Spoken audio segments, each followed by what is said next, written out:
Morning all, Potter RC models. Nice cold morning. We've got the Tamiya Hornet here, re-release that we've just rebuilt that you've seen on the channel before. We're going to do some speed tests today, just basic speed tests with some different period motors that people would have bought for these cars. So first one we're going to try here is the 540, the standard one that comes in the kit. As you can see there, it's in the car, the standard 540. The car is completely standard, all bar ball races. And we've got a 1060 Hobby Wing Speedo and an 1800 Nimi battery. So yeah, we'll just do some basic speed tests, just see what it performs like. And then when we come back with the other tests, we're going to, the next one we're going to move on to is this motor here, the iconic Palmer Cyclone stock, which would have been around 88, 89, around that period roughly. I remember myself having one with my Hornet back then, and it felt like night and day improvement and so much faster, but we'll see what it actually does in like modern terms. Right, okay, let's see how it goes.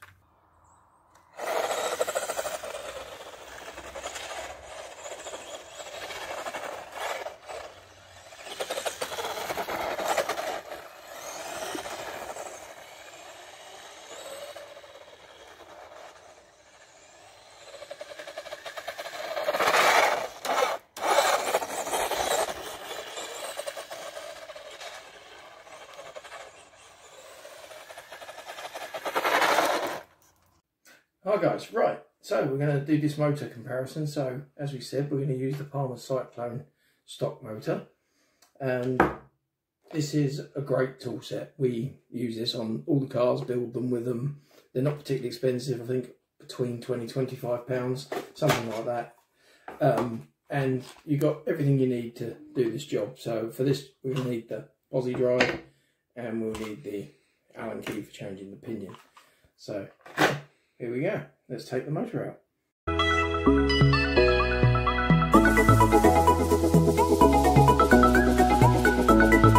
Right, here we go, as you saw from the time lapse, here we go. Oh, look at that. Iconic Palmer Cyclone stock. Yeah, takes me back a bit. Right, okay, let's go and see what this bad boy does.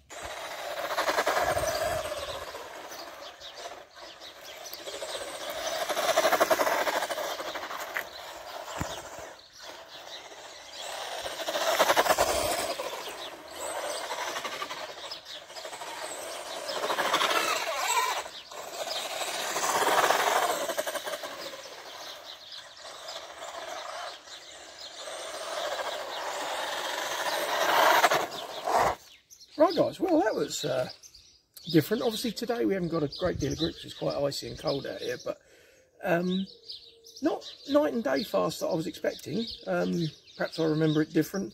I also do think that the newer 540s now that come with the re-releases are definitely more powerful than what the original ones were. Perhaps they're a lower wind, I don't know, I'd have to look into that. But yeah, it doesn't feel massively different, but it definitely has a bit more kick, a bit more, it's like trying to spin the wheels up a bit more, but you'll see from the videos it doesn't look too different.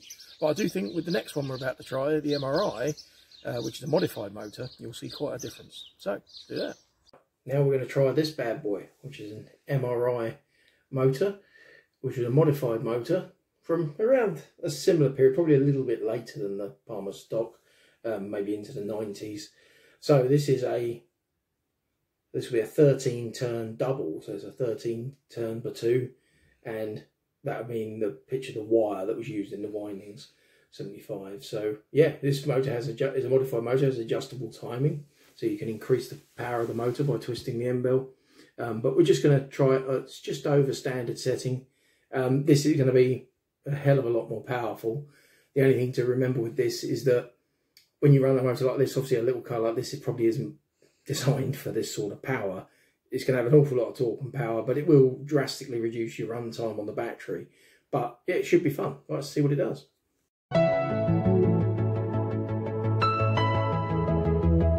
Right, okay, next one, the MRI modified motor. Champion's choice, so it says. That would have been quite expensive in that time, probably around £45–50 motor, which was well out of my budget range when I was doing this sort of things back then. Do apologise for the world's noisiest birds we seem to have behind us, but okay, right, let's see what this runs like.